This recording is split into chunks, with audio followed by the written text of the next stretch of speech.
want to vote on this.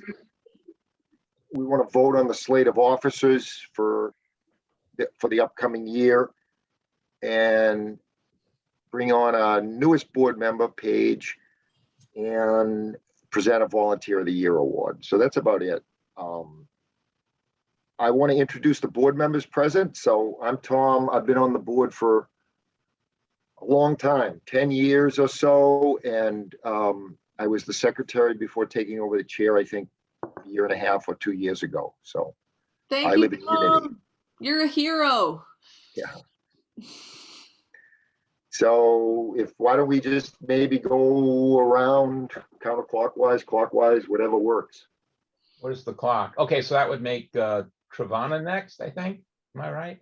I'm unmuted. Hi, everybody. I know most of you. For those of you I don't know, my name's Travana, which is a hard name for some. It rhymes with piranha and nirvana, if that's helpful for you. And I use she and they pronouns, and I live here in Unity in Faith Carlson's old house. And I live adjacent to the Carlson Woods Preserve that she helped make possible. So I'm really honored and grateful to be a member of this Land Trust Board and looking forward to the meeting today with you all. Okay, Paige, why don't you step up to the mic? Hello, my name is Paige. I also live in Unity. I just graduated from Unity College in December of 2020, and I've since been working at Kleinschmidt Associates as a scientist technician. I am a part of their Diversity, Equity, and Inclusion Council, and I, as Tom mentioned, am a brand new member of this board. So thank you for having me.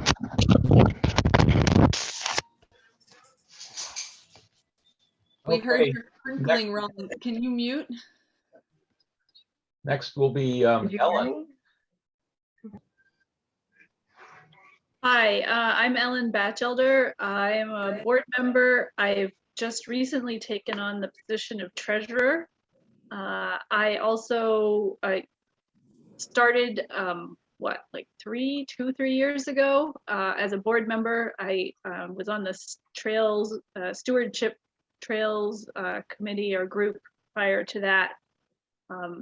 I started with SRLT when I was working at Unity College. I now work at the Ecology Learning Center in Unity, which is a charter high school focused on outdoor education. I'm also a member of a couple of other Unity civic groups as well. Great. Adri. Hey everyone, thanks for joining us tonight. I'm Audrey Bessonnier.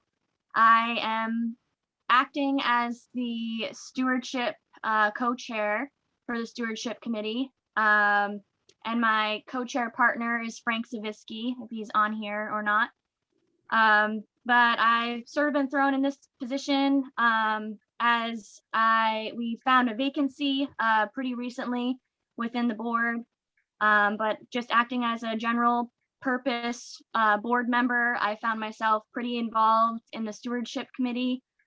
On my personal side, I work on some seasonal contracts with Maine Department of Inland Fisheries and Wildlife. And currently I'm just getting back from being in the field in an off-grid cabin, but I do have my phone plugged in, so hopefully we'll maintain connection here and we'll have a good time tonight. So thanks for being here.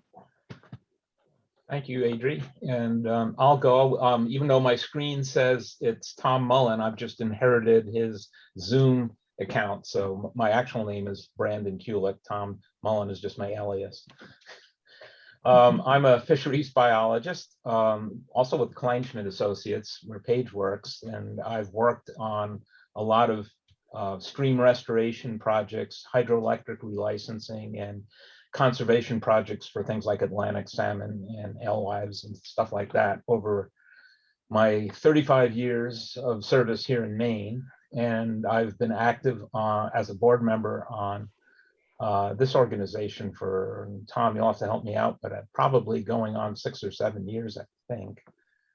Been on most of my focus has been on habitat restoration within the watershed, either on conservation lands owned by SRLT, or else in some cases, as you'll hear later, on watershed scale things like fish restoration within the Sebastopol. And I've been very excited to have a way to give back to the community that I live in. I live in Winslow, so I'm in the watershed as well. And that's pretty much all I had to say about myself. The next thing on the agenda is going to be our visioning session led by Travana. So maybe before we jump in.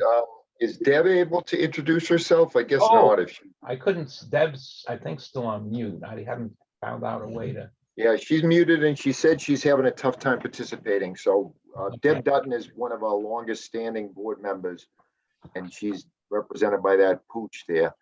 And Deb does a lot for us on outreach and printing and things like that. So she's also an easement. We hold an easement with her.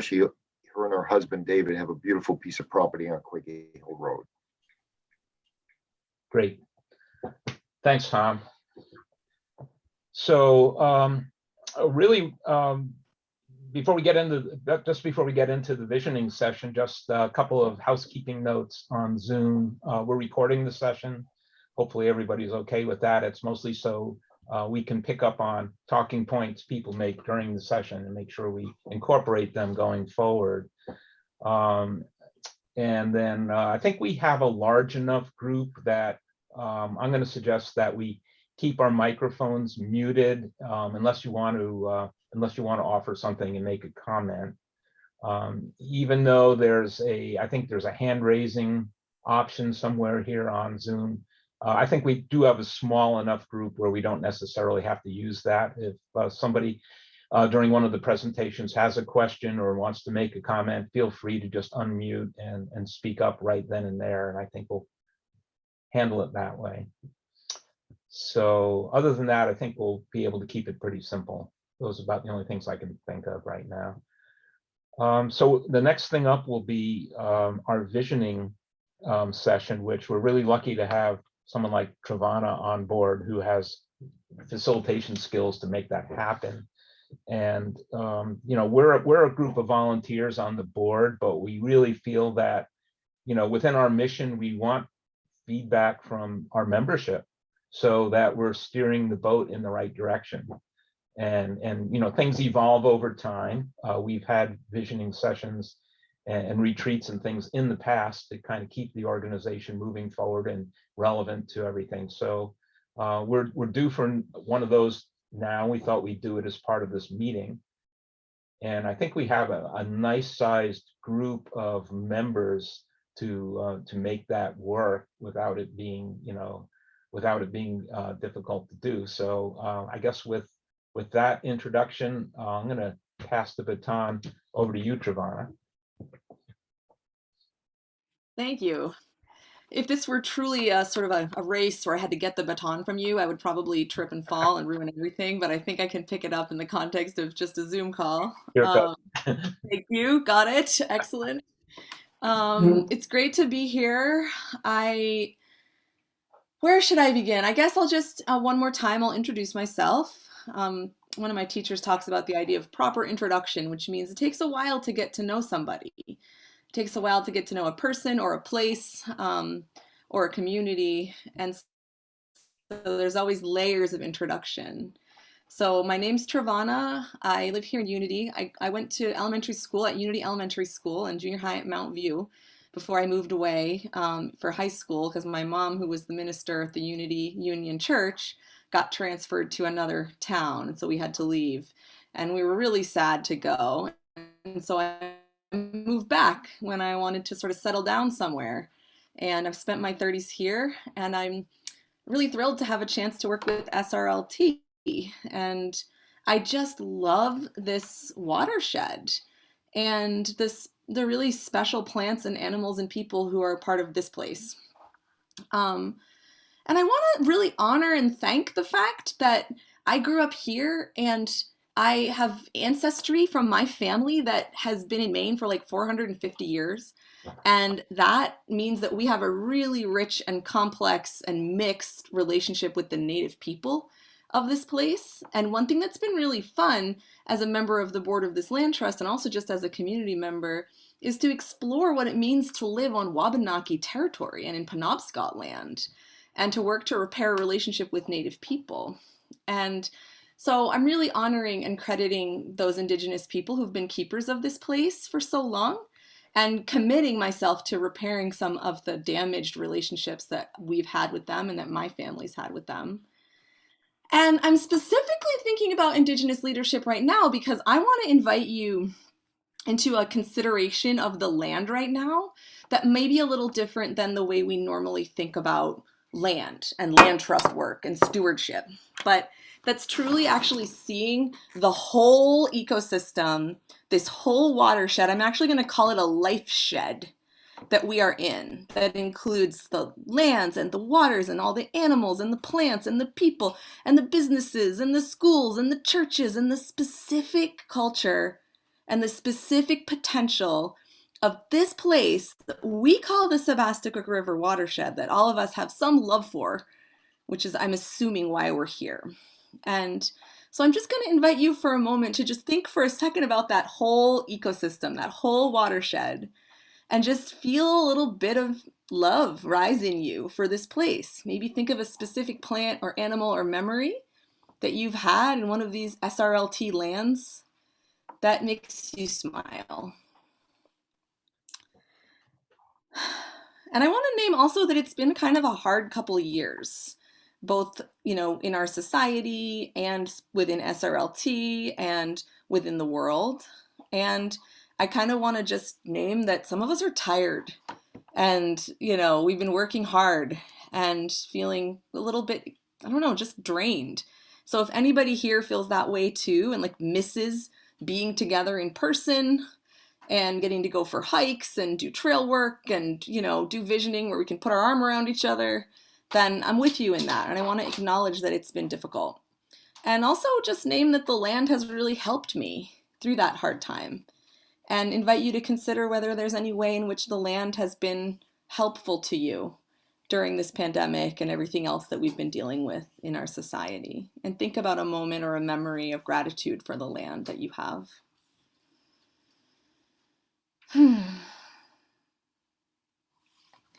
I'll share one of mine.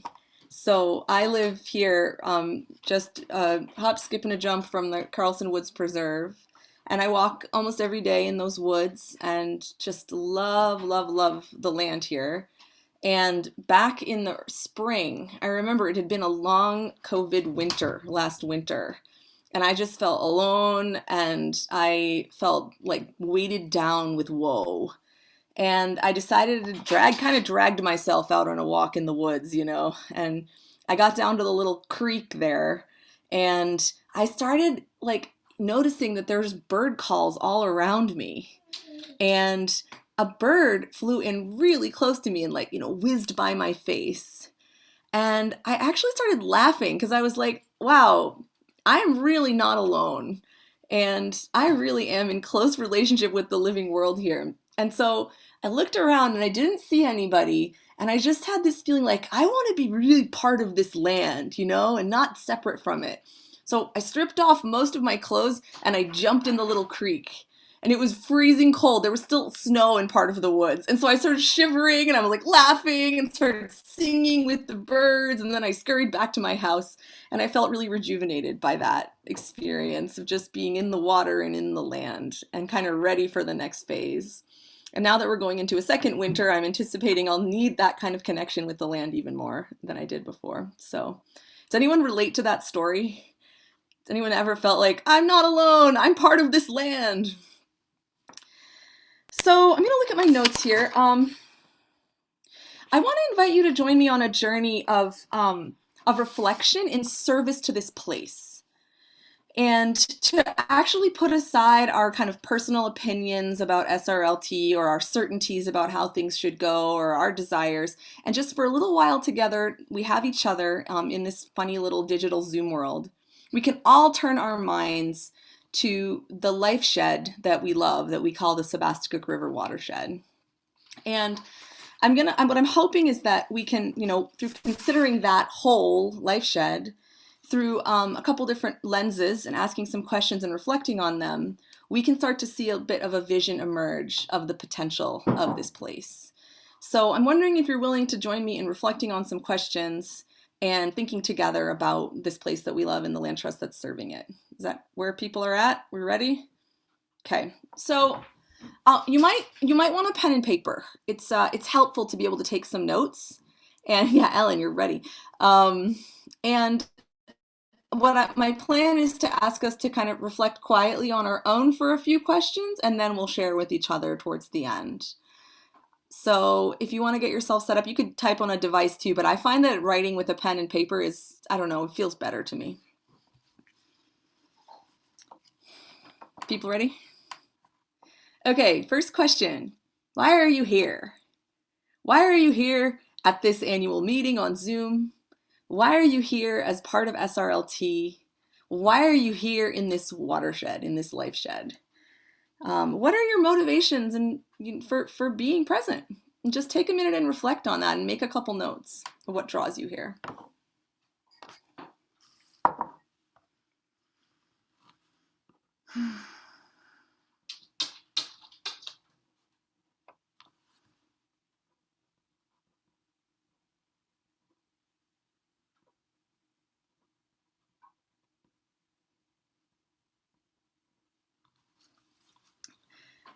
We could probably write about this for a long time, but I'm just going to move through quickly, and you can always go back and write more later if you want to.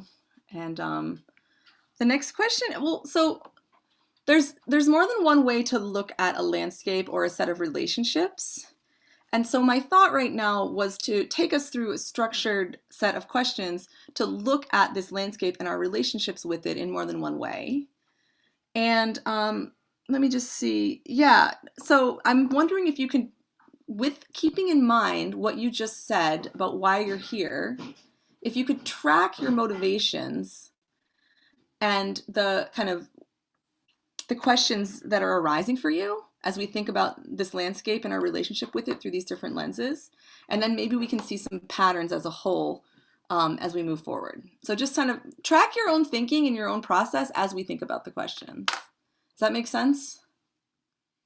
I'm also going to name that I have a teenage Scottish collie who is currently making disturbing noises in the other room.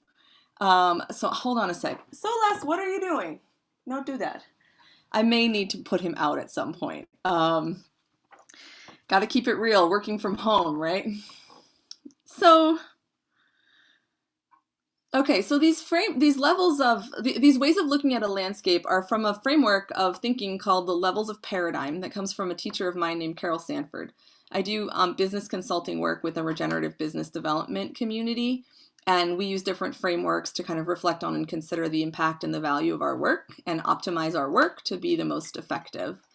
And we can turn some of that thinking to the land trust, but it can sound a little bit abstract or dry, and really what it is about really rooting our own experience in our bodies and in our memories with reflection. So I'm going to introduce this level of paradigm and then ask you to make it concrete by thinking about it based on an actual experience that you have had with SRLT. So it doesn't just stay like a thought thing, you know. So there's 4 levels of paradigm. We're going to go through each one, and you're going to think about an example of when you've experienced this kind of way of looking at landscape or relationship with SRLT. Does this make sense? Are there questions? I see some blank faces and some smiles and nods, so I'm going to hope that the average is good. Feel free to interrupt me and ask questions if you need to. So the first level of paradigm or way of looking at a landscape or relationships is called the value return paradigm. And this is asking, what is the return on our investment? Or what is the value that we're getting out of this that thing that we've done or put in? What is coming back to us when we contribute something? And so you can think for yourself for a moment of a time when you felt that you really received a benefit from something that you did with SRLT within this life shed, or something SRLT contributed. So close your eyes if you want to, or just reflect back on the past few years and think, when did I really get something good out of what SRLT is doing? And bring a memory to mind.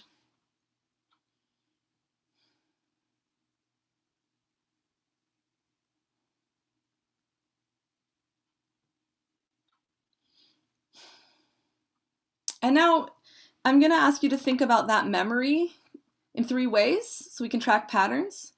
The first is what actually happened. Just bring it to life. See it in your mind, the process, the actions. What were you doing? What was happening? The second was just remember the general feeling and the energy that was present there, because that energy says something about the kind of personality of SRLT. And last is reflect on what was the motivation for that thing happening? Why was it happening? So take a second and reflect on that. It's kind of like, why did it happen? What was it like? And how did it actually go? Make a couple notes. I'm going to do it too.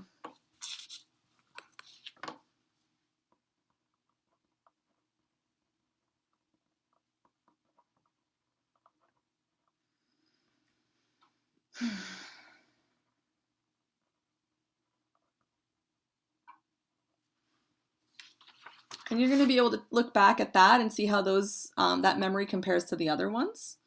So the next way of looking at a situation or a landscape or an event is called the arrest disorder paradigm. And this means that we're like stopping problems, arresting disorder.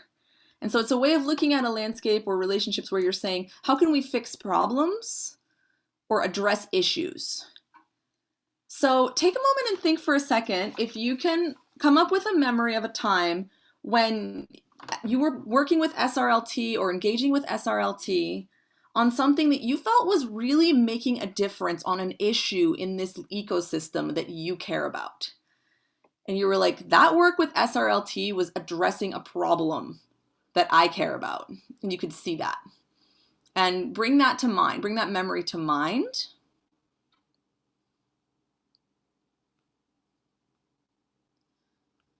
I'm like seeing so many people and I'm like, they're all thinking about pulling up invasive plants, you know, but there's probably a lot of things that SRLT has done to address problems.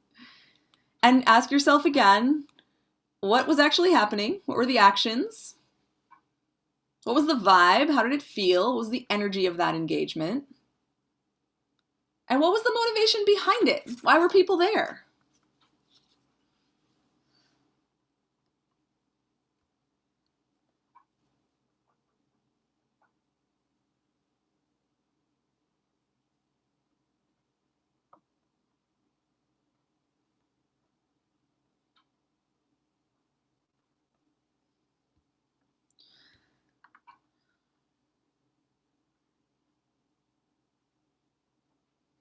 Okay, the next one, the third out of 4, is called the do good paradigm. So once you start feeling like, okay, well, we've addressed problems, but actually instead of just constantly addressing problems and responding to issues, we actually want to contribute something positive and really be helpful just by adding something good to this system or this place. So this do good paradigm is about wanting to be helpful and contribute something positive. So maybe you can think of a time when you noticed that the work that SRLT was doing, that you were part of in some way, was really benefiting the watershed, benefiting the life shed. Something good was coming out of it for the greater whole. And see if you can bring a specific memory to mind when you were working with SRLT and you saw a benefit from that work.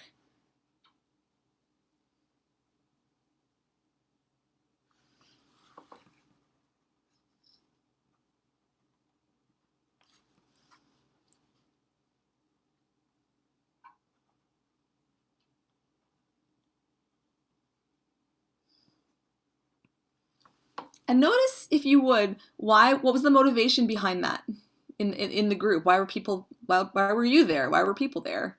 And what was the kind of vibe of the work, the energy of it? And then what was specifically happening? And see if you start to see any patterns or not.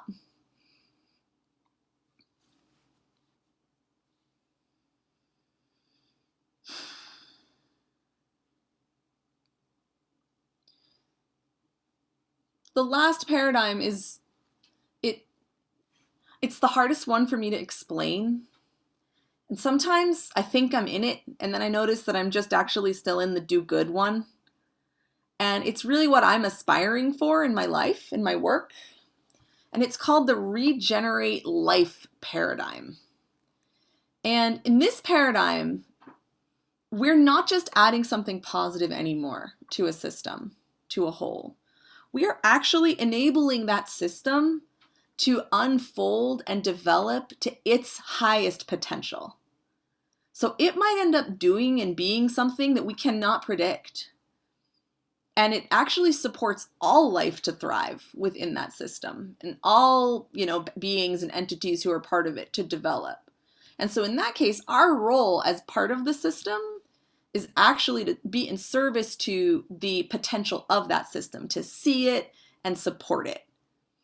And I am curious, if for this one, instead of thinking of a time when you think we were doing that with SRLT, what I'd like to have us all do is actually zoom out a little bit and image this system in your mind. So see or feel or imagine in your mind's eye this community and this watershed and our relationships of people and place. And imagine what it might look like for this place to be operating at its highest potential. What kinds of things would be going on? What kinds of things would be coming out of the relationships between people and land? What would the watershed be like contributing to the larger whole of the state of Maine, all land trusts, and the bigger systems that we're nested within? And just take a minute and see if there's anything you can sense about this place that's like uniquely us, that we can contribute, that only we can contribute at the highest potential of our place and of our lands and our waters and our culture and our community.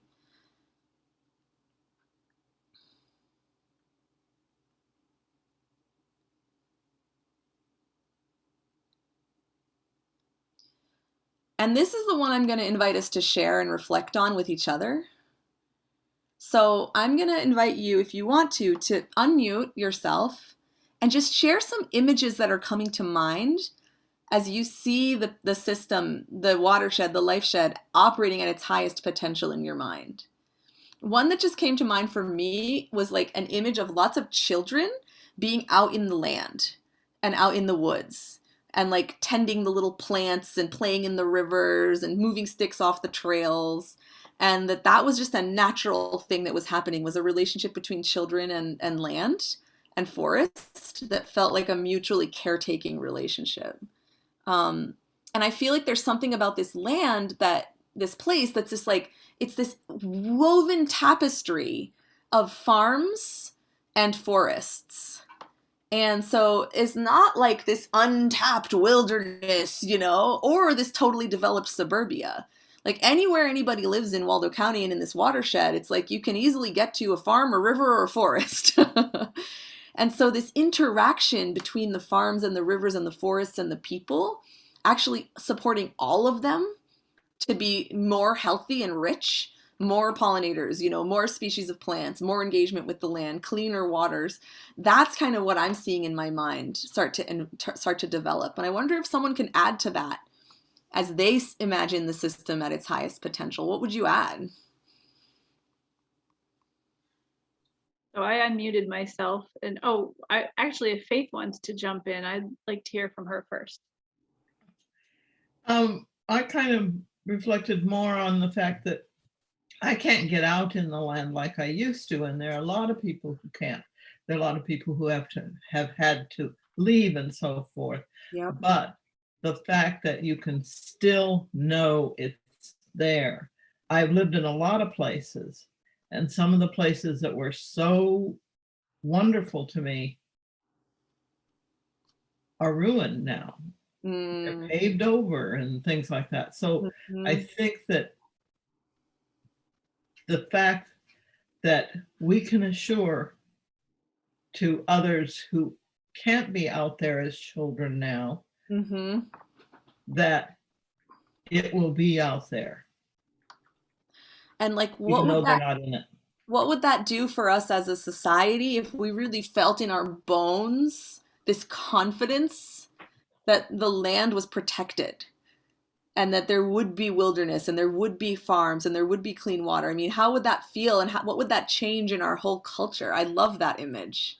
I think we will have a lot more native plants, a lot more native. I think of the times when I first moved up here, when we had so many monarch butterflies. Yep. And I think that what we will have is a return to things like that Yeah. that have been in the past. And I think that if there are people outside of our watershed who know that something like that can happen, Yeah. it can happen in more places. Yep. But we haven't gotten there yet. Yeah. It's a multi-generational journey. Ellen, what would you add? So when I think of land trust generally, and this one particularly, I think of two things. I think of sort of people, and I think of sort of animals. I do think of people, I imagine them out there fishing and hunting in this area. And that opportunity, even though that those are not activities that I take part in, but I see how valuable they are as sort of a generational thing, people teaching their children. And in terms of animals, I really like the idea of providing habitat for animals, large tracts that they can move about, not get squashed when they cross a road. And I just imagine this sort of, we have this silver maple floodplain area on the Moulton Preserve, and I just imagine this ecosystem that is doing its thing and working in harmony. So I guess I think of people and I think of animals and ecosystems. Can I ask you a follow-up question, Ellen, about that? Sure. So I'm with you completely in this. But I'm finding myself going into kind of a generic vision of being like a healthy ecosystem where people are fishing and hunting, and that could kind of be anywhere. And I'm wondering what's specific and unique about this watershed that you can see that includes that silver maple floodplain and the people and the ecosystem thriving and the people in it. Is there anything that you can name? It's like a quality or a direction or an essence of this place that comes to mind. Essence of this place. Ellen, if you don't have an answer, I have an answer for that. Paige, bring it on. please. Ellen, you can think about it. So I come from Northeast Ohio, and I grew up in the suburbs. And it wasn't something I ever really noticed when I was growing up there, hanging out in like little nature preserves. But after living in Maine for a while and going back to visit, I noticed the lack of understory of the forests. And I'm talking like no understory. And I know that it is because of the overpopulation of deer. And this hunting season, I actually looked up the deer population difference between the two states, because landmass wise, they're very similar. And Ohio has 500,000 more deer. And that's because there's so many people and there's no hunting. And so there's no population management. And because of that, there's no understory, which means that there's less small animals, which means that I really only saw birds and deer growing up. And I've spent 7 years in Maine now, and the amount of wildlife, the variety of wildlife that I have seen has absolutely, it's blown me away. And so I think that's part of what's really important about this area, is that we have that nice mitigation and we're keeping it so that all walks of life, all different types of species are able to coexist, including humans. Including humans, absolutely. Yeah.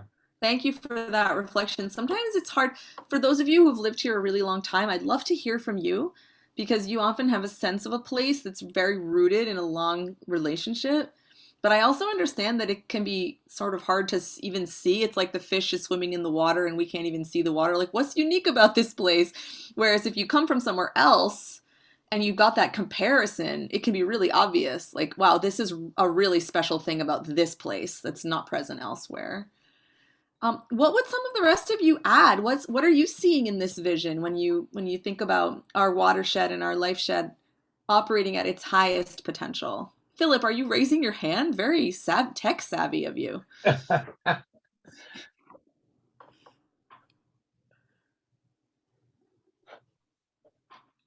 Looks like you need to unmute Philip. There you Oh, go. good. Now, Okay, there he is. Sorry about that. Hi there. great. Hi.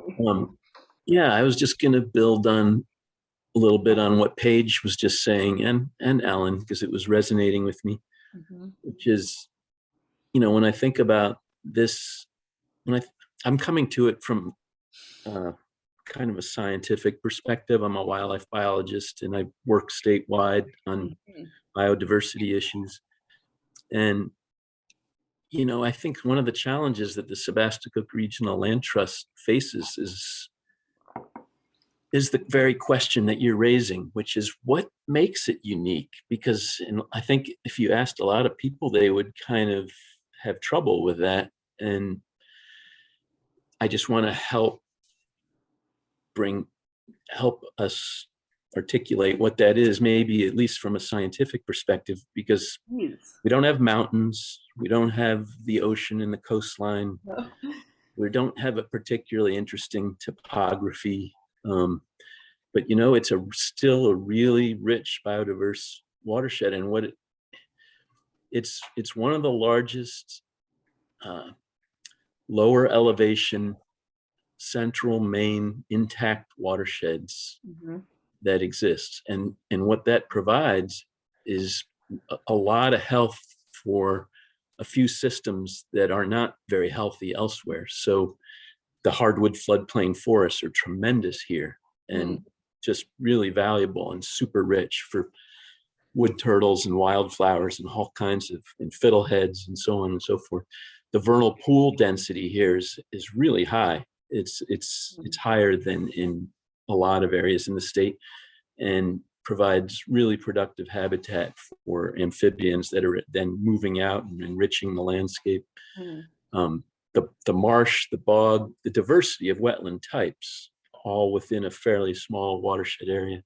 So I really feel like the wetland health and diversity is exceptional in the Sebasticook watershed, and that is allowing a certain suite of species thrive that don't thrive on the coast and don't thrive on Mount Katahdin or in northern Maine, in extreme southern Maine. So a really unique biota that is benefiting from our good stewardship. Thank you for that reflection, Philip. It's helping me to see a quality that I think is present here, which actually ties back to some ancient indigenous relationships with the land and hopefully future ones as well, which is that along the Kennebec and Sebasticook rivers, this is places where historically would have been considered like the breadbasket of Maine, because the rivers flood and create these super rich, fertile fields on either side of the river when the water goes down. And that's where traditional people plant corn, and they mulch the corn with alewives, which I don't know if any of you have fished for alewives, but ever since Brandon and others have busted butt on this alewife project for years, there's thousands of alewives, and I've been able to fish for them by hand out of the rivers and just like weeping with love, for these fish, and just imagining what it might have been like in the olden days. So the quality I'm noticing that you're speaking to, Philip, is like an ease of life. And there's a welcoming nature that supports a lot of different types of people and species and diversity to live. And it like feels like you can grow enough food here, and like there's enough rain, and there's fertile soil, and there's different kinds of ecosystems. And other places I've lived, I think, have had a really different feeling of like real challenge and kind of how to live. And I'm sensing that maybe a quality that I share with the blue spotted salamanders who are nesting in my yard, that there's a sense that we can live here. So that sense of ease and a fostering of diversity feels like a neat thing to name, both biologically and also culturally in this area. Who's gonna build on this? I mean, I'm just riffing now, but who's got something to add? Oh, Tom, go ahead. I want to say something later, but Tom should go first. Sorry. Do you mean Brendan? Oh, okay. Real Sure. quick, I'll try to be quick as I can. Brandon, you want to go? No. Go ahead. No, Oh, no, Tom, go ahead. You, don't be Okay, quick. what I was Don't, gonna say, I don't was be quick, hitting Tom. Take your items, time. was hitting items on all of the paradigms, Travana, and so I ended up with a bunch of them. And rather than focusing on just the regenerating life, and then taking it on also into account what you guys were saying, you and Philip particularly, you know, I see the work we've done. It's important, like that people learn to live in harmony with the land. You don't see that often the way Right. you do with the Native Americans. And I mean, I think some of the things that I've written down here actually were how to go about making that happen. Like one of the things that really I was a value return thing for me was leading these young kids on a bird walk and seeing Yeah. how much they were into it. And they were great at it, you know. Yep. Another Yep. one to arrest disorder was cleaning up the Richardson Preserve that we have done just this past year, and just making that logging, sustainable logging, and make a better change in the preserve. Another one was planting chestnuts at our Sousa Preserve, helping to try to bring back the American chestnut, a tree that was destroyed by invasive blight. Yep. And lastly, working with ag allies on the bobolink project at Richardson. Yeah. You know, the grasslands are there, and it would be so nice if dairy and wildlife could work together to facilitate these grassland birds Yes. surviving. So, I mean, I look at it from a wildlife view, but I also look at it from a working land standpoint. I wrote down living in harmony with the land as a sort of a maybe specific and unique quality of this place that is invited by the landscape itself. And I am reading what you said, Ellen. For a land trust, many of the memories focus on water. Still water at Pleasant Lake, the rushing of Sandy Stream, and the vernal pools in the spring sun at Freedom Forest. Yeah, the water plays a central role. Brandon, what would you add?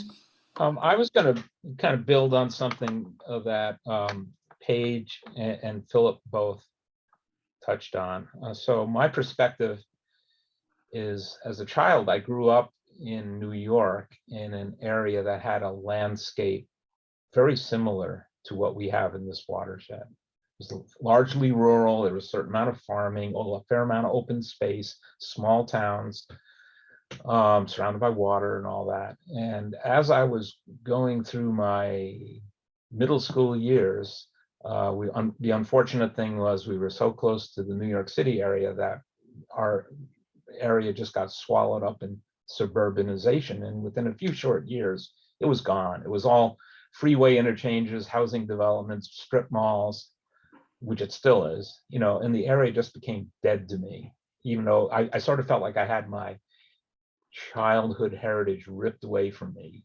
And back then this was in the 60s, so there was no concept of land trusts or organizations that might create open space. And then I moved here, and it's like dialing back time when I look at the landscape to that era, and I realize it's still here. And I also realize that from my own experience, just because it's here now, it's not a good idea to be complacent, because it could all evaporate, especially now between the threats of climate change, for example, which is, in my opinion, going to create climate refugees in a few more years. And those people want to, but it's going to, the scale of it is going to increase to the point where people are going to be looking around for the last green place. And they're going to pile in the places like our watershed and want to put in malls and add 4-lane roads and shopping centers and housing developments. And Brandon, you're not envisioning the highest potential. Well, I'm coming to that. I'm building towards it. So you know, we have right now, we have the opportunity to be proactive, and we're doing that. We're finding and maintaining open lands. We're focused on things that are ecologically strategic, let's put it that way, to focus on, to make our priorities. We're educating citizens in the watershed who have lived here for generations and see it the way it's always been, and are having a hard time imagining or acknowledging that it might change.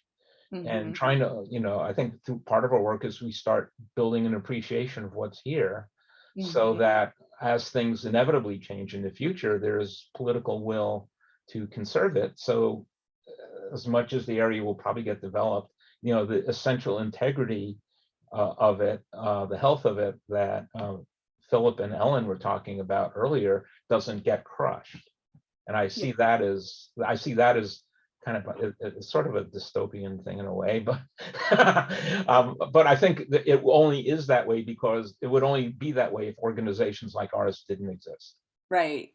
Yeah, I mean, I think I see what you're saying, and I think that that kind of harkens back to a little bit of what Philip was talking about and Tom was talking about around how this land actually has an essence of being a place where people can live in harmony with the land, and we can like feed a lot of people, and there's a potential for real cohabitation and diversity in this landscape that is not present in a lot of places. Like, I lived in Colorado before I moved back to Maine, and it's just arid, like, good luck growing food.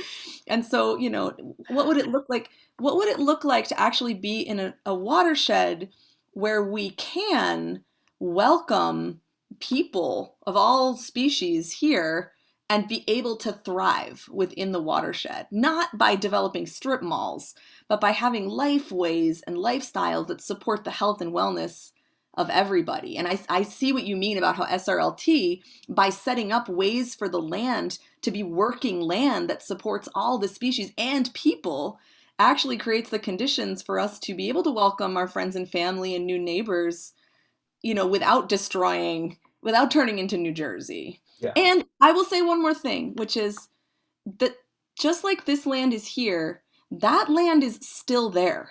That land in New Jersey. Downtown Unity doesn't look much like it did 100 years ago in terms of everything was paved over there too, and yet the essence of the land remains. And when people love the land and listen to a combination of the indigenous leaders and the wildlife biologists and the watershed scientists, we can bring back the vitality. And so I just don't want to write New Jersey off completely, and say, yeah, that land can be regenerated too. So we all share this grief, right, of our childhood lands being destroyed. So I want to make sure we also have a little bit of a sense of the potential for that to heal. And I'm aware of the time. So I'm wondering, has anyone who has not spoken, especially if you are also not a board member, I see Ken, Jerry, Molly, Brian, and Ron. Do you want to add anything to this? Let me add something very briefly, Travana. I live in the Boston area, and so you can imagine what it's like for an urbanite like this old goat to get up to Maine and in SRLT territory. And it just means the world to me. And I find my juices flowing.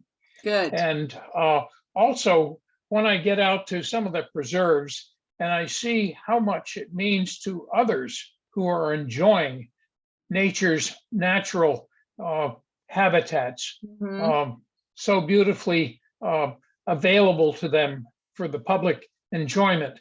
So I just, I'll leave it there. That was, it's wonderful. I can't wait till I get back up to Unity and Sebastopol territory again, which is periodic. Usually once or twice a year I manage to get up. So thank you for a chance to share my heart.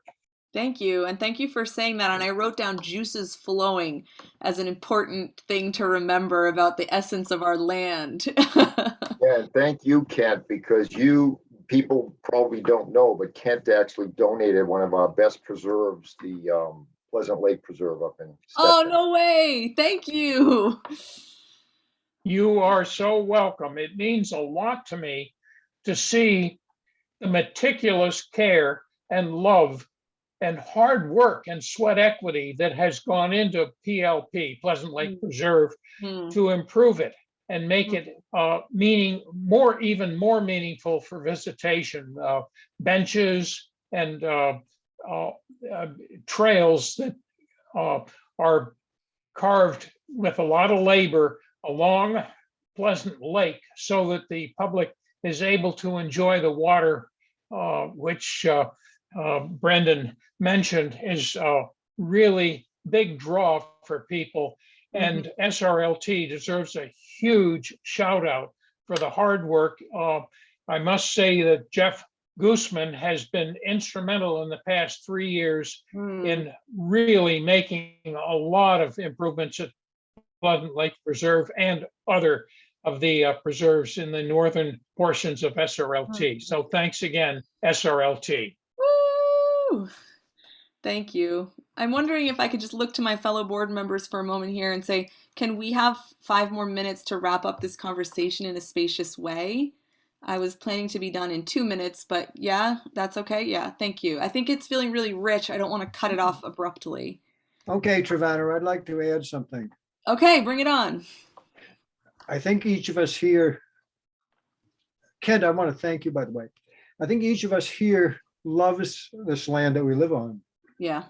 And what we're trying to do individually and as an organization is to keep the land livable for anyone else who might want to live here. Totally. That's Yeah. all I want to say. Great.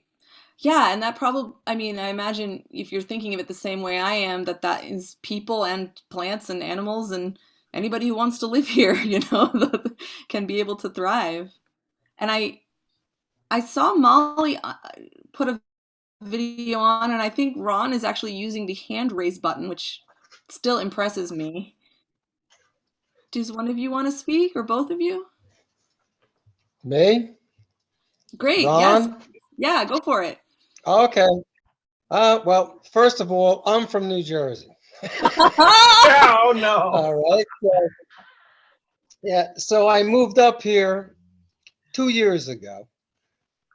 You know, it was a bit of a change, not that much of a change. To tell you the truth, it's rural, but semi-rural as far as I'm concerned. This isn't the county, so, you know. Totally. But I agree. First of all, I want to assure anybody who's on this now, or anybody, you know, who wants to know, who've donated their properties to the SRLT. There is a core group of very, very dedicated people who are out there all year long, really taking care of these lands. You know, we just did a huge project over at Connors Mill. Oh yeah. You know, we were out over the weekend to Carlson's Woods, you know, doing a lot of, you know, a lot out there.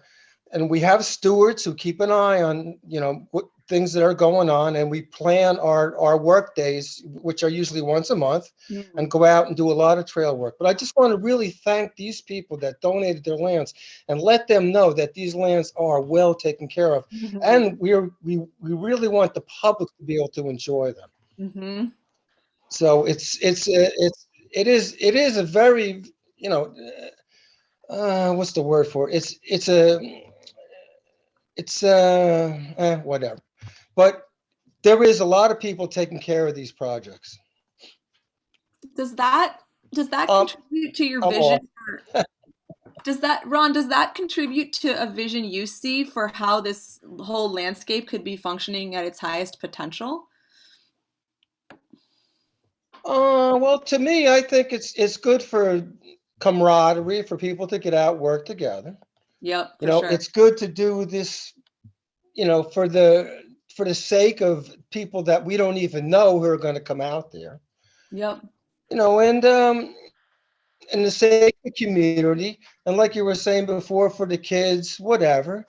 You know, they all need to understand where they live. They have all these bounties that they should be grateful for. Yeah. The one thing that really bothers me about up here is the fact that there's so much garbage along the highways and so much trash that people throw away. I don't understand. It's such a beautiful state, and I don't understand why they just throw this stuff all along the roads. Yep. It really annoys me. Totally relate.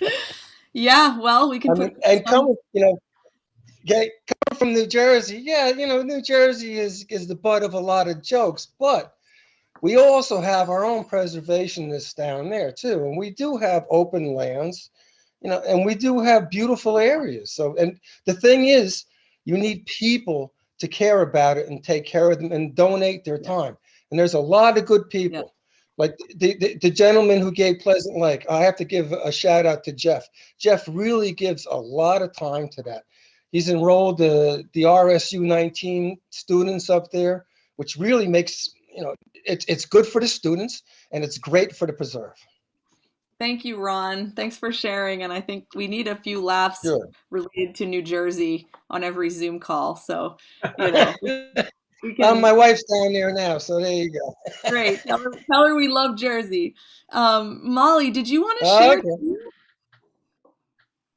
I don't really have much to add. Could you mute, please? Oh, sorry.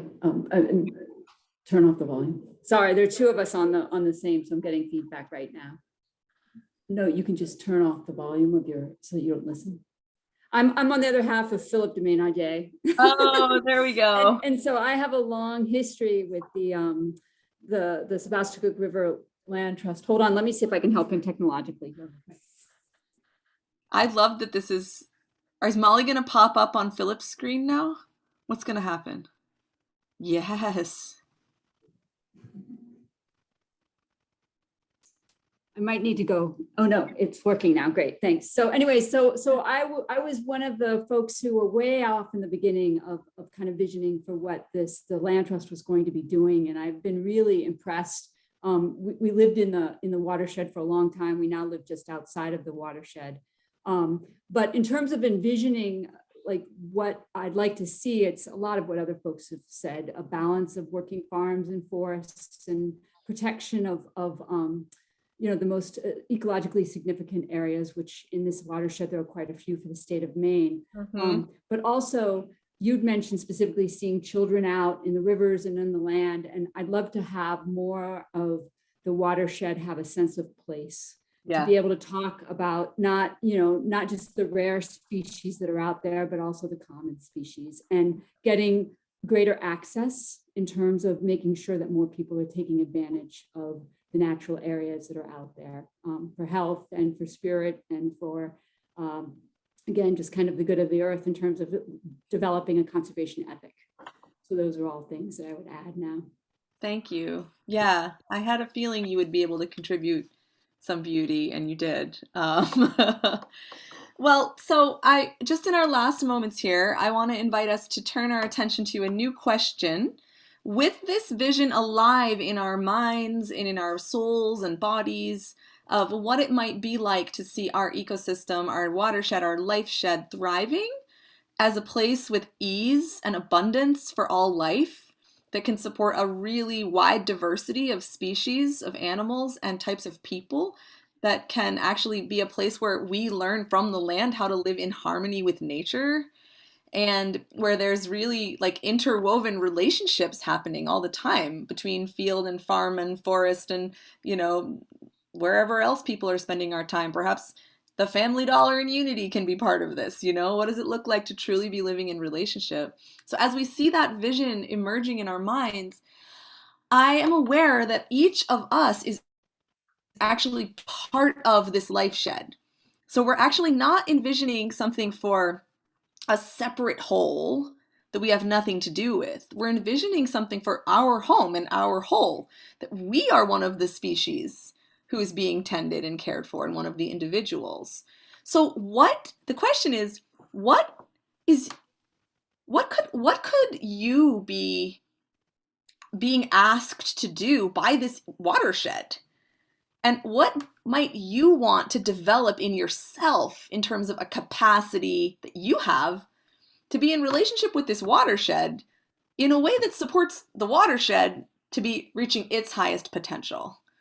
So this isn't really about SRLT so much right now. It's about your direct relationship with the whole and how you can relate with this watershed in a way that really uplifts its potential. That might require you to grow, right? So see if anything comes to mind where you're like, oh, there's something in my essence that's would be a good fit to work on that. And I want to grow this part of myself to be able to do it. And this is not age dependent, everyone. Everybody's going to be able to grow and develop ourselves and contribute in unique ways. So I'm going to think about that too, just for a minute here, and I invite you just to see what comes to mind.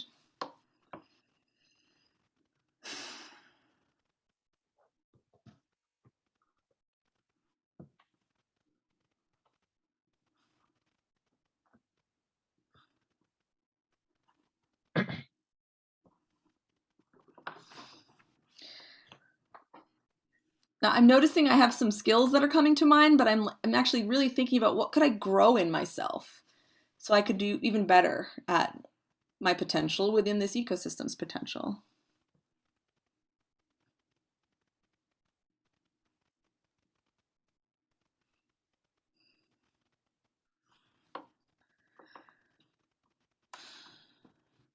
The last question before I turn it back over to the rest of the board here to take over the meeting is, how do you see a potential role for you that is contributing from your essence and from your skills and from what you're going to grow in yourself that might be part of SRLT somehow?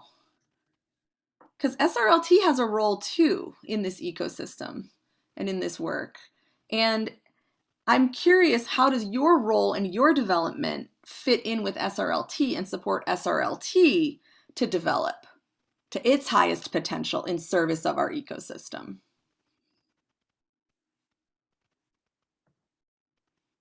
So take a minute and think about that. How does your role in your development support SRLT's development?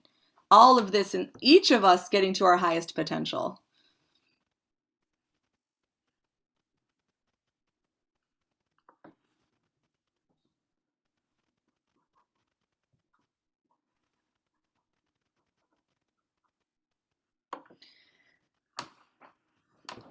And what would be really amazing would be if you would share about that over time with the board.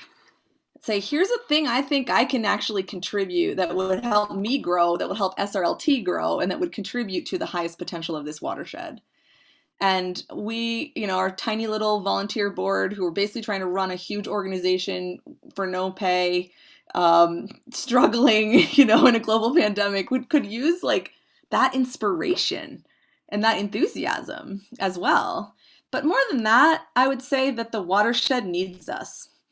And the ecosystem wants us to be at our highest potential and growing and serving what could come for the whole.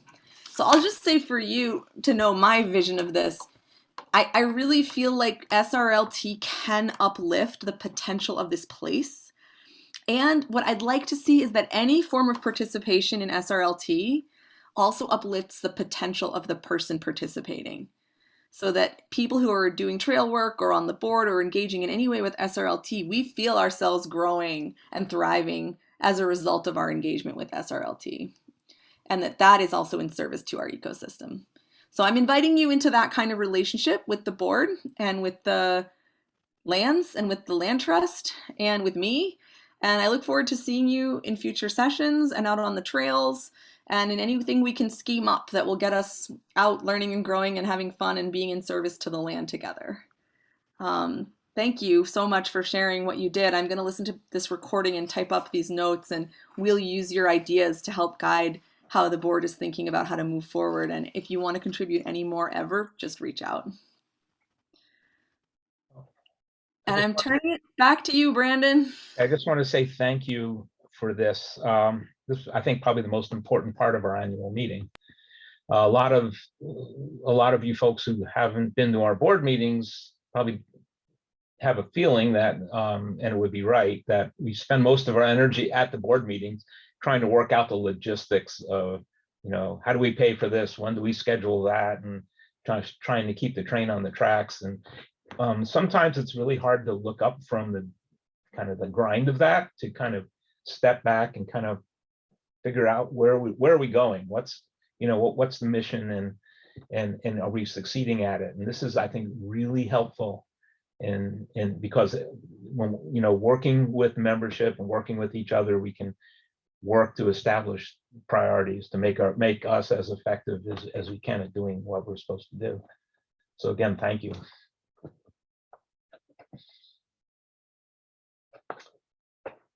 So I think next on the agenda will be a summary of our 2021 accomplishments, just really quick. We're gonna probably try and move. This took a little longer than we thought, and that's fine, but in order to try and respect everybody's time, we'll move through these other agenda items as quickly as we can to try and end on time. Thank you. Sorry we went over. I was really grateful for that conversation. Yeah, it was a good one. So is it Adri or Tom? Who's presenting on the next subject? Yeah, I've got that, Brandon. Okay. I'm just hoping that Paige could, I don't know if you want to give power over to Paige's desktop so that she could maybe pull up the little PowerPoint that she's worked on and put a lot of energy in. Actively. I think she can grab that herself the way we were set up. Yeah, I'm working.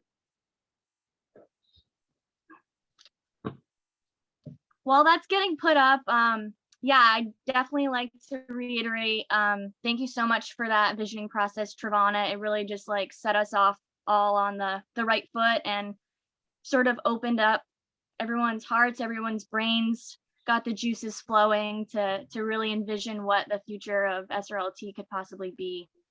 And thank you, Paige, for getting this all put together properly. It was a really, really big help. So that people could see, I have a visual just to go along with some of the highlights of this year and the stewardship program that we have here. Just getting right into it, I'd like to definitely thank some of our important partners that we have and these relationships that we still want to maintain, of course, going through with a lot of the work that we do here at SRLT. Specifically to mention Ag Allies, the Alewife Restoration Initiative, the American Chestnut Foundation, and the Sousa Organic Farm for Good Measure Farm that we recently had over there. I see Ron's got his hand raised. Does he want to mention something real quick? I think that's a holdover. Oh, gotcha. Okay. Yeah, that was from before. Oh, okay. It's just popping up on my screen like it's for me. Are you okay. up? Are you up? AJ, are you up there in that cabin in Millinocket? Yep, I'm way up north and I just got back from a long day in the woods, so it's nice to be warm. Yeah, it was mighty cold today down here even. Exactly. So yeah, all right. Well, I'll let you. Cool. Just jumping into I guess starting out chronologically throughout the year, very early in the year, January and March, we primarily focused on Moulton and Rhines and just trying to establish better expansion and connection of those trail systems. They received a lot of attention, just mainly in the form of either bird walks with Tom. Our winter storm cleanup was sort of the first gung-ho for the stewardship crew when we met up on our monthly Sunday meetings. And we also have done a lot of boundary work there as well, but all this progress has been really good in trying to gain that connection of these two trail systems. And not that a drought year really helps much of anything, but it did help us access and complete the loop trail through this boggy area that you see on the right. That's our stewardship crew on the Sunday in March, just connecting through over, basically walking over this beaver flowage that usually is inaccessible and very flooded in previous years that we've attempted this corridor improvement. And on the left, you can see we can also take a lot of the trash that Ron mentions, clean it up from the roads, clean it up from these trails, and make it more inviting for people to spend some time there. And not only is it good to have this sort of presence or even just presence of the board or the stewardship committee on these preserves in order to maintain these open corridors and collect trash and update boundaries, but it's also beneficial to visit these lands. And like Travana was mentioning, and sort of initiated that conversation of just embracing all that they have to offer. This next preserve that we focused on around April is Canoculus Bog. And over here, we got some much needed attention paid to the boundary work along the, I think it was the southwestern side that really didn't have enough signage. And there's other inaccessible parts of the boundaries too that are going to eventually need more work this coming winter. But out there, our faithful few that are pretty much there every Sunday, every last Sunday of the month, they're able to put in a solid morning, solid few hours of work to volunteer with us and keep up that camaraderie that we always look forward to and expect on these stewardship days. So that's just an awesome photo of us on the left, just like walking that boundary on a line, sharing conversation about birds. Tom's usually point on that. And yeah, all around, I thought that was a really good day just to maintain that corridor, check boundaries, and just embrace all that the Canoculus Bog has to offer. Also a really, really good trail system. That's probably one of my favorites. Yeah, so, and just to keep moving forward, I know we don't have a lot of time, like Brandon mentioned. This is one example of something that resonates with our mission, to sort of have a hope to follow closely the natural succession of these forests, of these wetlands, working landscapes, in order to continue the public benefits that and the many forms of recreation that we allow on our properties. Hiking, wildlife viewing, hunting and fishing, winter pursuits, you name it. I mean, there's a lot of outdoor activities you can do on these preserves, but in order to maintain the natural succession of these areas and not so much preserve them in a certain state, but ecologically conserve them, there's a big difference between those two. And I think that we do a good job of highlighting that.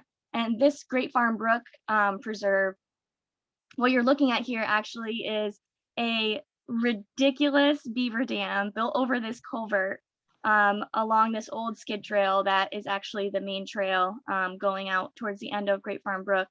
But this wetland just opened up and flooded in because of these beavers, these beavers' ingenuity and ecological engineering. And we really, a few board members, specifically Jeff Gooseman, mentioned how great it would be to showcase their ecological effort and just being present in this space and transforming this space. And instead of having been confronted with this challenge, instead of figuring out a way to get rid of the beaver or figuring out a way to dig up the culvert and replace the culvert and all this stuff, what is the best solution for this situation? Well, Jeff thought, let's just go around. And I thought that was just the most like obvious answer. And it also perpetuated with our mission and to recognize this potential of the land. So we don't have some awesome pictures of the bog bridging that we had established a reroute trail around this area, but it was a really, really good day. And a lot of that material was donated by Jeff from his personal forest. So we really would like to show our appreciation for Jeff in that regard. And on this slide, we can stay on just to mention in that same notion of conserving these working lands and following or trying to mimic this natural succession. Tom had mentioned and brought up that the Richardson harvest, which has begun this year and is, I think, almost complete. We have timber harvest that went on at Richardson Preserve, and it was absolutely ecologically prioritized with the benefits for wildlife and recreation, and trying to repair or arrest, what was the the term arrest the disorder, as Trevana put it in one of her paradigms. We're trying to take back or capture that mortality that would have been lost and just sort of turned into toothpicks in all the balsam fir and spruce that had fallen out just because of later natural succession, but trying to maintain a part of these trails and keep these trail systems moving forward for people to access them. That was our highest goal. And so we also went forth with this harvest, which has been a long time coming. I've actually was the very early, myself and Dan Hill, we were the early creators of a forest management plan back in college at Unity, probably 7 years ago now. But this new forest management plan, thanks to Two Trees Forestry, has really gone forth, and it's looking better than ever. It's really been awesome, I think, for the future of that preserve. I'm being told that I need to hurry up. So I guess the highlight of this year is the Connor Mill Restoration Project, where we had grant funding from the Onion Foundation and various community and committee supporters, lots of volunteers, and also help from a field team from the Maine Conservation Corps.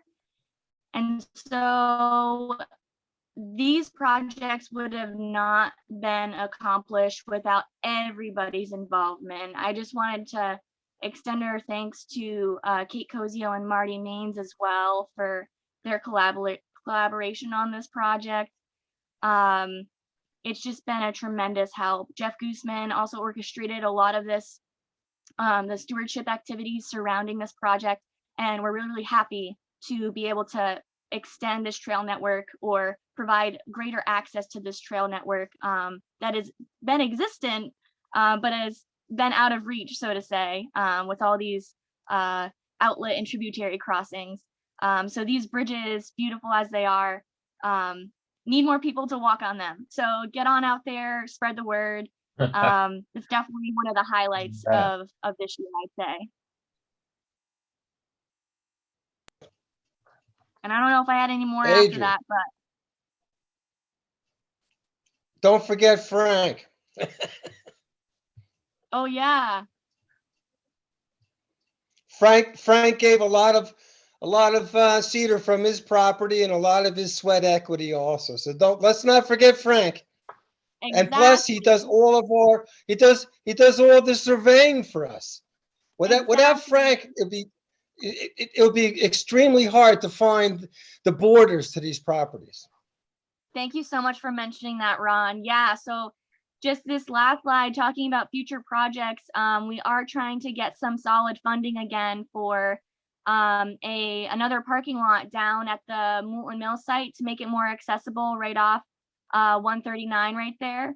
And of course, I think that even is a picture of Frank just helping lay out this boundary and doing a very small part of the grand work that he does for our stewardship committee and for the land trust in general, surveying work and recognizing that these areas are in need of accuracy and precision and a fluffy dog to take out on the work days. You know, that's always a benefit too. So yeah, no, Frank gives a lot. And for Connor Mill as well, a lot of that cedar came off of his land. And he also delivered it there, hand delivered it himself. So thank you so much, Frank, who's also the co-chair of the stewardship committee. And so, yeah, here's just one example of one of our future projects that we're considering. Definitely, as it always works out, we are trying to wait funding and a grant opportunity for that. So yeah, we're just hoping that many more people will come out and support us, whether it's just a day that they can come out for the stewardship work days or whether it's a generous donation. I think most people on the list have received their annual appeal letters, which were sent out a week ago or so. And that sort of highlights a lot of the stuff that's been going on, and of course, I'm continuing to ramble even though we have to wrap up. So if Brandon, you wanted to take over, or if Tom wanted to mention something, I know Ellen has to get to financials. So thank you guys so much. Thanks, Adri. That was a great report. Yeah, we're coming up on 5, and we have a lot more news and interesting stuff to go through. But and to make sure we get it done while everyone is still here, I think we're going to shuffle the agenda a little bit, perhaps move on to a little bit of trust business, which in this case involves electing officers and installing Paige as a new member of the board, which requires input and votes from our membership here today. So Tom, did you want to kind of take the lead on getting us through Yeah, that? sure. Basically, we just need to report the slate of officers for this year. Unfortunately, our secretary slot is open. So Brandon is filling in as our secretary. Otherwise, it's going to be a carryover from last year with myself as chair, Brandon as vice chair, and Ellen as the treasurer. So why don't we just make it all one vote if that's possible? The other board members have all been elected, but Paige was chosen to fill in for Tom Mullen, who left our board over the course of the last year. So I'd say we just need the membership that's present to vote on both the slate of officers and installing Paige on the board. So I would make a motion that we do that. I guess maybe we could have a second, and then if there's any discussion, we could do that. Anybody second those two I'll items? second that. Both items. Hey, anybody want to bring discussion to the table?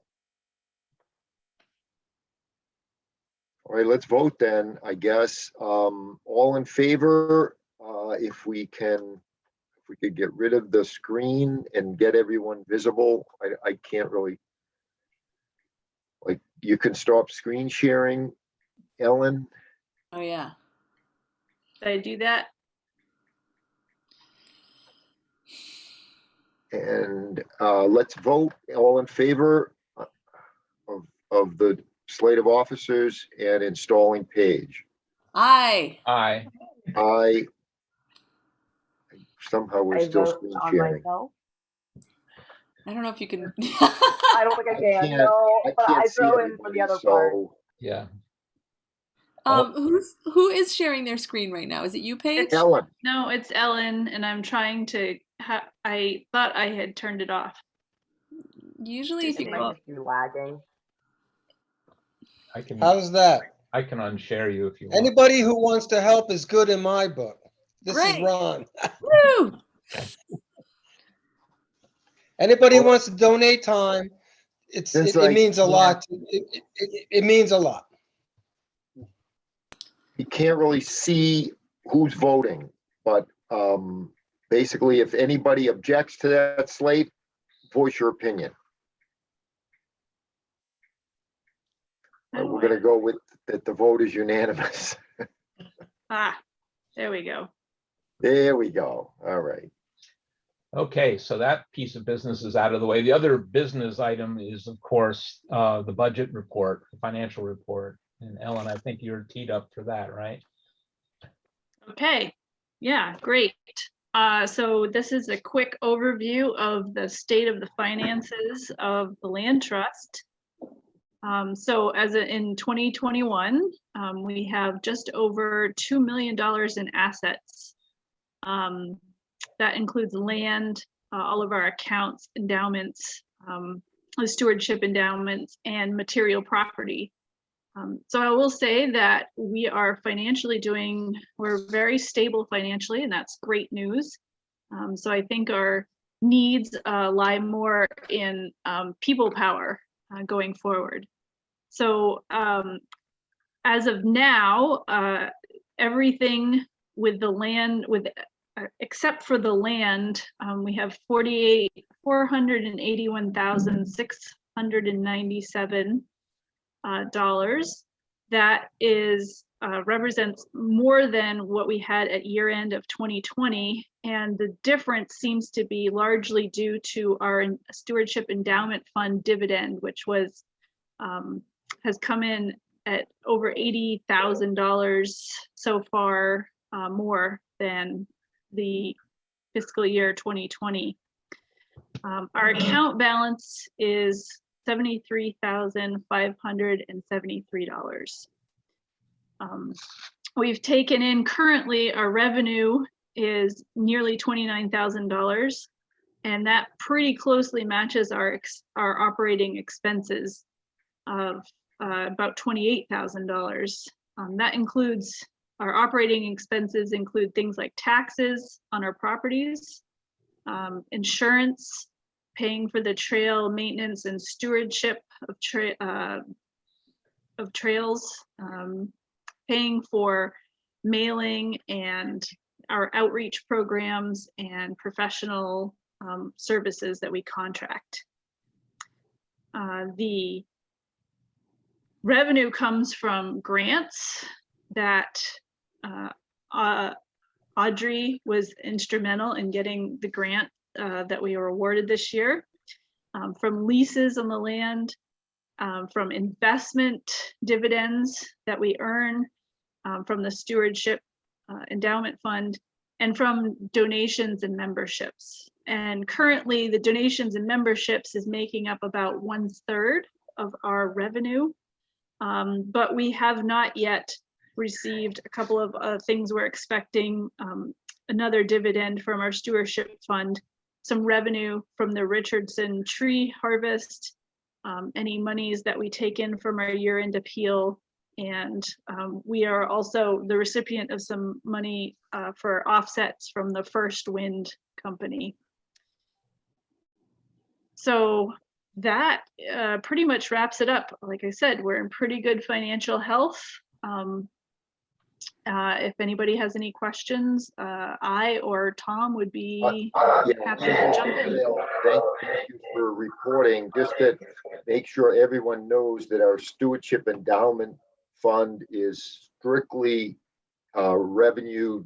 It's there to produce revenue for activities, and we don't touch that money. So that's just something that is in the bank, and that's the bulk of our money. So we really have only $73,000 for operating expenses.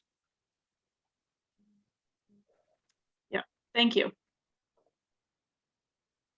Great. So would you like me to briefly mention the other thing that was on my docket was to mention upcoming attractions in 2022. We are in the planning stages, but everyone hopefully will be on the lookout for a grand reopening of the Connor Mill Trail, as Audrey was showing us pictures.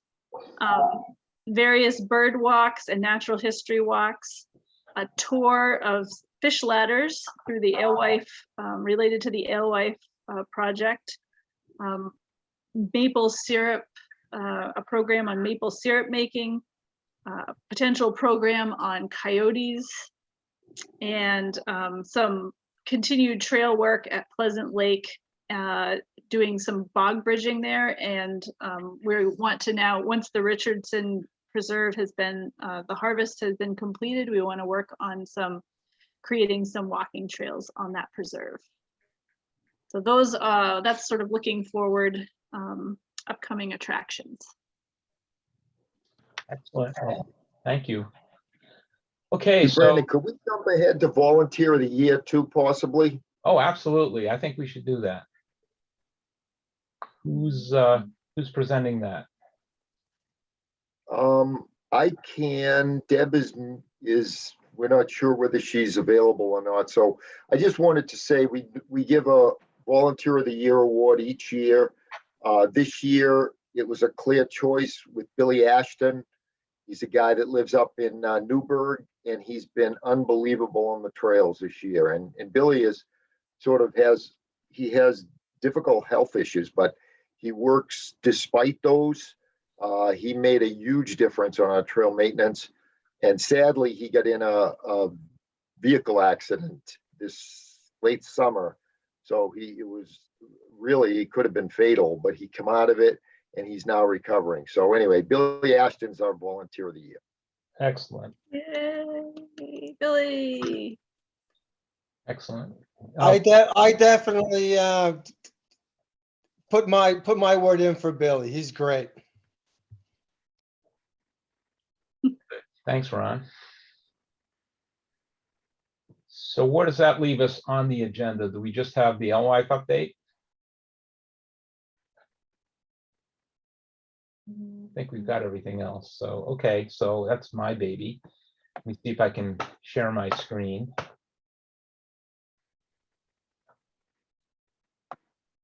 Everybody see the PowerPoint? It's loading.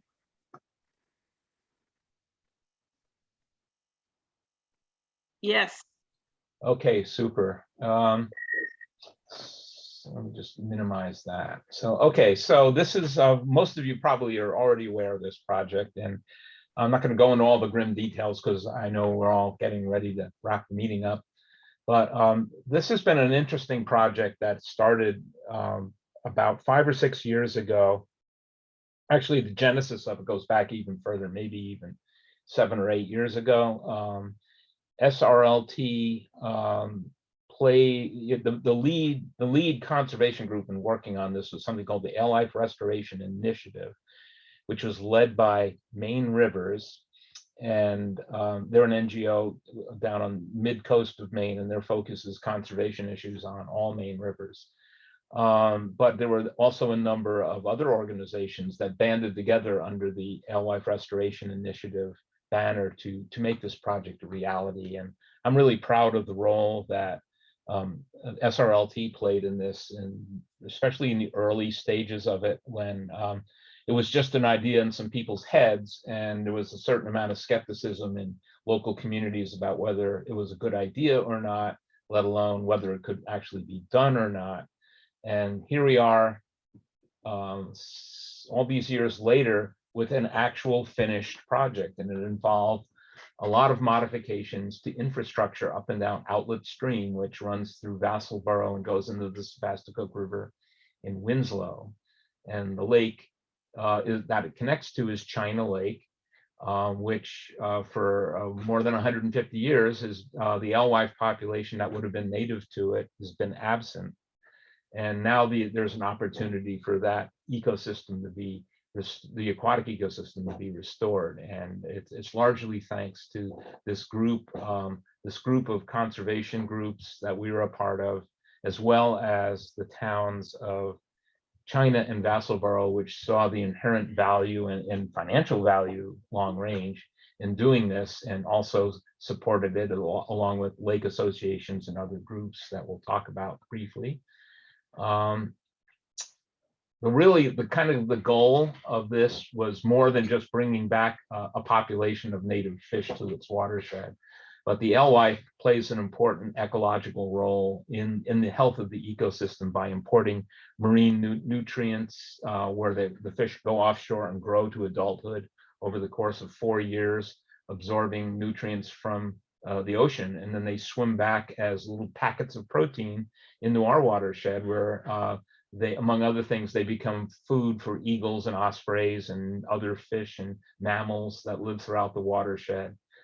They improve the water quality by partly by the way they feed, so that they do a lot of beneficial things to the watershed. And their absence all these years has really kind of constrained the vitality of our watershed. So this has been exciting to be able to play a role in bringing these things back. The alewives, when they get out to the ocean, also improve our marine fishery for species like cod and lobster by providing forage for them as well. So there's the Sebasticook watershed in general has the highest run of alewives of any river in the United States. And that means probably, for that matter, in the world. I never really thought about that till just now. That's true. The project that we've accomplished on Outlet Stream actually brings in an additional 1 million adult fish into the mix annually once the run is fully realized and the habitat's fully populated. There's an economic value to this, direct and indirect. The alewife is a commercially harvested species when it gets to be abundant enough. It's harvested and either consumed as food or sold as lobster bait and supports the lobster industry. And the way that is administered is the local towns where the fishery are located, in this case, in Benton and in Vassalboro, get the harvest rights awarded to them by the Department of Marine Resources, and they work with commercial harvesters and essentially get some of the revenue. And it's not insignificant, at least for a small town. Like in recent years, where Benton has the best harvestable run right now, it's ranged between $20,000 and $40,000 a year of revenue to the town. So if you think about that, that's probably, you know, a lot of money that can go into a fund to support, you know, something going on in the town budget.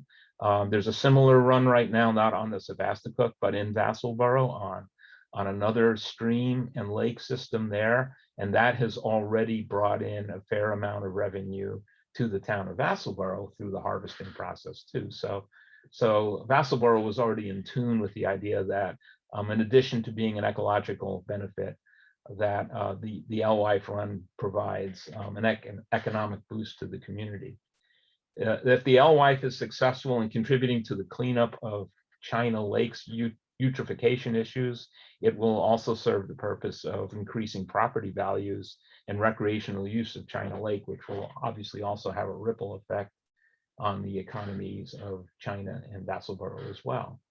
And finally, the other important thing about this is that this is a species that's woven into the historic DNA of our watershed. Alewives propelled our early settlers, that provided a source of food for people settling the area in the 1700s. It was really the first source of fresh protein that you could get in the spring when the adult fish run up after having made it through a long, hard Maine winter of eating potatoes and leftover carrots and scrabbling around for food like that. Here comes all this fresh fish right when you need them most. So there was a huge harvest for them for personal consumption back in that era, let alone a culture of fishing and other things, and dating back even before that to Native American times when these were highly sought after fish for the same reasons. So we're bringing back something that's of historic value to the watershed as well by doing this project.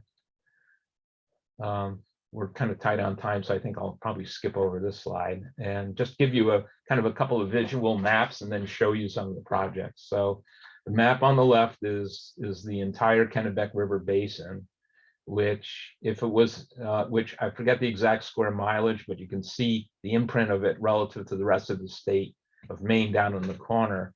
I seem to recall calculating somewhere that if the Kennebec River Basin was its own state, it would be the third largest state in New England. So that gives you some appreciation of how big it is. It's a little bit bigger than, a little bit smaller than Massachusetts. Well, the Sebasticook, which cleaves off the Kennebec near Waterville, as most of you know, and goes all the way around, that is a sizable water. That's the single biggest tributary of the whole Kennebec. It's almost 1,000 square miles. So it alone is bigger than Rhode Island. So that gives you a sense of how much aquatic habitat is out there. The map on the right is kind of a detail map of the watershed. All the green areas are areas that currently already have alewives running through them. This is Sebasticook Lake up near Newport, and this is Unity Pond over here. The watershed we've been working is this one right down here, which is the China Lake watershed with outlet stream, right almost at the very end of the Sebasticook River. So drilling down a little further, here's that piece of the watershed. Here's Waterville up here, and China Lake is sort of behind the yellow. But what I've done is I've drawn in all the 6 man-made barriers that existed in the river that prevented alewives from getting to China Lake and contributing to all this. So what our task has been over the last years has been acquiring the funding and the engineering and construction resources to tackle all these different obstructions to fish migration. And it's been a combination of building fish ladders at some dams, and in other cases where there was no way to build a fish ladder and the dam had no use and was falling into disrepair, we, in cases like that, removed the dam after working with the the current owner of the dam to make sure this was something they were okay with, and that they were made whole in the process of removing their dam, which is of course their private property. So at a glance, these are the 6 projects. This is the most downstream one. It's called Box Mills, and it's located right in the heart of Vassalboro. And the owner of it was kind enough to build a park for the community, which you can just sort of see the edges of. This picture was taken right after it was the construction, but before the landscaping. But the area is surrounded by a park. The dam is still intact. And then there's this fish ladder that comes up one side of it. And now there's a walkway around the whole thing. So it's possible to go there in May and actually watch the alewives swim up the river, go into this fish ladder, and then continue their swim upstream towards the lake. And the next dam upstream is called Lad Dam. And in 2016, its fishway was installed. It's also a similar denial to that. That we just saw, just configured differently because the landscape and surrounding land use is a little different. And then going upstream further, we would come to Lombard Dam. And Lombard Dam was one that the dam owner who has a house on the property felt that the dam was becoming a maintenance hazard, and they had no actual particular use for it. So they worked with us to engineer the removal of the dam, which happened in 2019. And you can see some of this infrastructure here on the left side. And this is what the stream currently looks like 2 years after the dam was removed. You can see the former impoundment is greening up pretty nicely. And one of the part of the project is to make sure that in the process of getting it greened up, that we manage to get invasive plant species out of there so they don't start to take over, and that natural vegetation is what will succeed there over time. And that's an ongoing restoration effort that SRLT participates in. And the next dam, this one is upstream, just recently was finished. This is another dam removal, Morneau Dam, which had been an old timber crib dam at one point, and it had been neglected for the last 30 or 40 years to the point where it was really just a pile of boulders and logs in the river and wasn't really serving any purpose, but was in fact blocking the ability of fish and other aquatic animals to move back and forth. And we worked with the landowner over the course of many years. And originally, he was reluctant to see the dam removed, and he had ideas about it becoming a future hydroelectric generating plant, and which were a little naive. But over time, we were able to talk him and his family. He passed away partway through the process, and his heirs were supportive of removing it. So the dam came out earlier this summer. The shoreline was stabilized and riprap to prevent any future erosion from happening. And now the fish have this entire area. You can kind of see where the edge of the impoundment used to be. They have free swim all the way up through there. And then immediately upstream of that is Massey Dam, which actually was one of the oldest dams in Maine, dated back to the 1700s, powered a sawmill, which the sawmill building remains. And the dam was removed. This was one of the first, this was, I think, our first physical project as this process got started. And that occurred in 2016.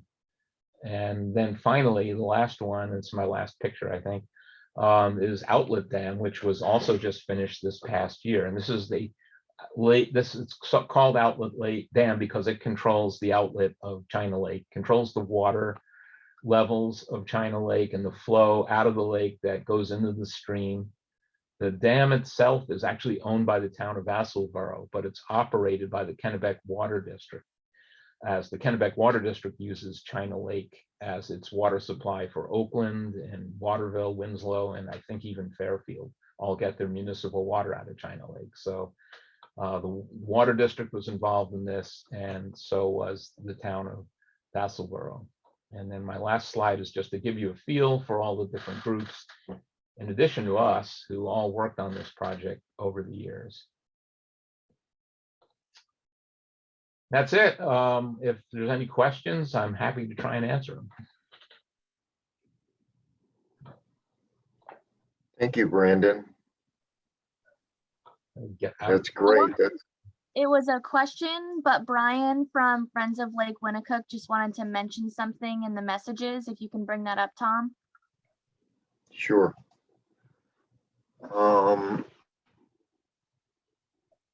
I see it. I'm Brian with Friends of Lake. It's, Been it's- following the LY. It's there. Yeah, I see it. It would be great to network with these groups involved and organize a fish count coming into Lake Winnicook and Unity Pond. That's an really interesting idea. That's one thing that no one has really done anywhere in the system, other than there's a fish counter at the Benton Falls Dam, which is kind of the gateway to the whole upper part of the river, which includes Lake Winnicook and Unity Pond. And Maine Department of Marine Resources maintains that. And they get a very accurate count of alewives, which you can check in real time on the Maine Department of Marine Resources website. That doesn't tell you what's specifically going into Lake Winnicook, but it gives you an idea what's headed that way at least. And yeah, there's also going to be some other groups such as Colby College are studying the water quality effects of reintroducing alewives into China Lake. So there's some information that will be coming out determining the extent to which they help clean up the water quality there. Qualitatively, and Sebasticook Lake in Newport, I've been in touch with camp owners up at that way, and they said since the alewives have come back, their water quality has gone way up. So there's some anecdotal information out there already that this does play a role in improving our water quality. All right, well, thank you, Brandon, again. And I think we do need to wrap up because we're about 20 minutes over already. So I'd like to really thank all you board members that contributed to putting this presentation on, and thank everybody that attended and for all your support. Philip and Molly, really key having you guys chip in because you were here from the beginning. So the thing we really need the most, we love it when people contribute financially, but we really need people to volunteer with us as board members and volunteers. And that's the biggest shortage we have is labor.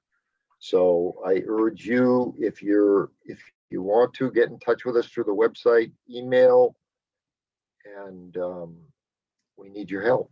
So thanks again for coming. And I am ready to adjourn. I'm going to make that motion unless somebody has anything else they want to say. Just thank you to everybody, and you too, Tom. Thank you, Travana. Good presentation. So let's adjourn the meeting. I'll second it. I say yes. I'm in favor. Thank you, Tom. Excellent. Thank you, everyone. Thanks. All right, thank you. Thank Good you. night. Thanks, Brandon, for being webmaster. We're going to leave it there. So, Okay. take care. Thanks for coming, everyone. Thank you. Bye, Deb.